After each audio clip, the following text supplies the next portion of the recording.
আসসালামু আলাইকুম, সবাই কেমন আছেন? আশা করি ভালো আছেন। আমি আজকে সন্ধ্যার সময় চায়ের সঙ্গে খাওয়ার জন্য একটা চাল ভাজা মাখা করছি।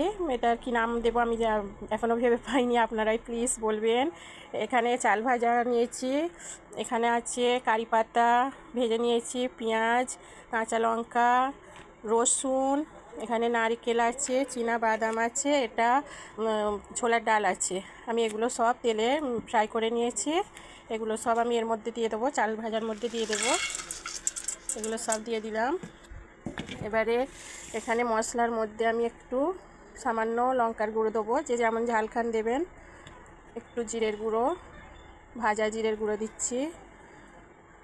আমি যে তেলটায় কারি পাতা এসব ফ্রাই করেছিলাম, ওই ভাজা তেলটাও এর মধ্যে দিয়ে দিচ্ছি।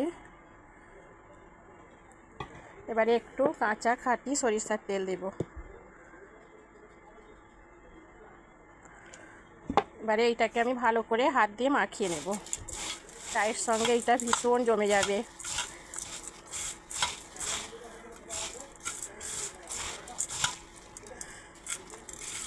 আপনারা এটা অবশ্যই বাড়িতে করবেন, এরকম করে খাবেন, খেয়ে আমাকে বলবেন কেমন হয়েছে। আমার তো ভীষণ ভালো লাগে, তাই আপনাদের সঙ্গে আমি এটা শেয়ার করছি।